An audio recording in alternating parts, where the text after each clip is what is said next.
मारा गया। वरदान की हर शर्त टूट चुकी थी, लेकिन समस्या यही थी, नरसिंह भगवान अपने अवतार से बाहर नहीं आ रहे थे। पुराणों में साफ लिखा है, अवतार कार्य पूर्ण होने के बाद भी उनका उग्र भाव शांत नहीं हुआ। न वो विष्णु बने, न वो नरसिंह रहे, वो सिर्फ क्रोध थे। नरसिंह हर दिशा की ओर झपट रहे थे। पेड़ जलने लगे, पर्वत टूटने लगे। देवताओं ने देखा, अगर ये क्रोध ऐसे ही बढ़ा तो ये राक्षसों को नहीं, पूरी सृष्टि को नष्ट कर देगा। ब्रह्मा, इंद्र, हर्ष कोई पास नहीं जा सका। तभी ब्रह्मा ने कहा, अब केवल एक ही शक्ति है जो विष्णु के इस उग्र रूप को रोक सकती है। महादेव। कैलाश पर ध्यान में बैठे शिव ने आंख खोली। उन्होंने न त्रिशूल उठाया, न डमरू बजाया, बस बोले, अगर विष्णु उग्र है तो शिव को भी उग्र होना पड़ेगा। शिव ने लिया शरभ अवतार। शिव पुराण और स्कंद पुराण परंपरा के अनुसार शरभ 8 पैर तीखे पंजे, विशाल पंख सिंह से भी अधिक उग्र ये रूप केवल नरसिंह को नियंत्रित करने के लिए था।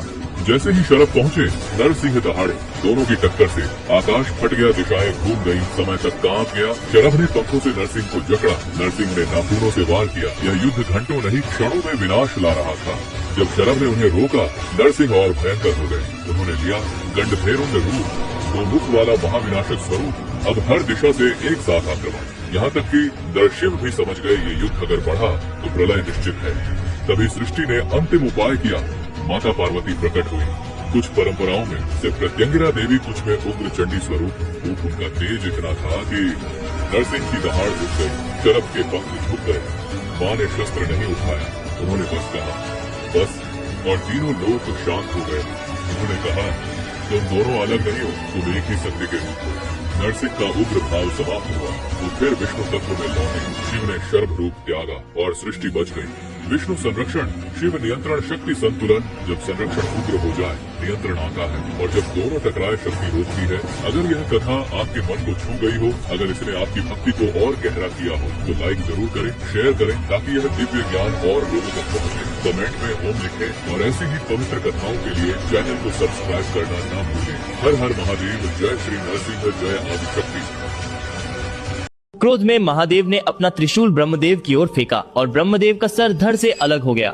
यह कहानी उस भयानक समय की है जब सृष्टिकर्ता ब्रह्मा जी के 4 नहीं बल्कि 5 सिर हुआ करते थे। अपने ज्ञान के अहंकार में अंधे होकर ब्रह्मा जी ने वेदों का अपमान किया और स्वयं महादेव को ही नीचा दिखाने लगे। धर्म की रक्षा के लिए महादेव ने काल भैरव का रौद्र रूप धारण किया और अपने त्रिशूल के एक ही प्रहार से ब्रह्मा जी का वो 5वां अहंकारी सिर काट दिया। लेकिन ब्रह्म हत्या का पाप इतना भारी था कि ब्रह्मा जी का वह कटा हुआ सर महादेव के त्रिशूल से चिपक गया और लाख कोशिशों के बाद भी नहीं छूटा। उस पाप के प्रायश्चित के लिए स्वयं महादेव को कपाली बनकर हाथ में वो सर लिए दर दर भटकना पड़ा। अंत में जब वे काशी पहुँचे, तब जाकर वह सर उनके हाथ से गिरा और उन्हें ब्रह्म हत्या के पाप से मुक्ति मिली, जिसे आज हम कपाल मोचन तीर्थ कहते हैं। आखिर बलराम जी अपनी पूरी ताकत लगाकर भी हनुमान जी को क्यों नहीं हिला पाते हैं? दरअसल एक बार हनुमान जी द्वारका नगरी में प्रवेश कर जाते हैं और द्वारका वासियों के लिए बने सारे लड्डुओं को अकेले ही खा जाते हैं, जिसे सुन बलराम जी को बहुत क्रोध आता है और वे हनुमान जी को बंदी बनाने का आदेश देते हैं। सभी सैनिक उन्हें कारागार में ले जाने के लिए पकड़ लेते हैं, परंतु हनुमान जी को 1 इंच भी नहीं हिला पाते, जिसे देख बलराम जी स्वयं ही उन्हें कारागार में पहुँचाने का निर्णय लेते हैं। वे हनुमान जी को पकड़कर खींचने लगते हैं, परंतु हनुमान जी उनसे भी नहीं हिलते और तभी हनुमान जी अपना एक अंगूठा बलराम जी के पैर पर रख देते हैं, जिससे उन्हें बहुत पीड़ा होने लगती है। यह देख राधा जी बोलती हैं, हनुमान छोड़ दो बलराम जी को, जिसे सुन हनुमान जी तुरंत ही अपना पैर हटा लेते हैं और बोलते हैं कि आपने मुझे पहले बताया क्यों नहीं कि इनका नाम बलराम है, जिसके नाम में ही राम है, उसको मैं कभी पीड़ा दे ही नहीं सकता हूँ। हनुमान जी के सच्चे भक्त कमेंट में जय बजरंगबली जरूर लिखें।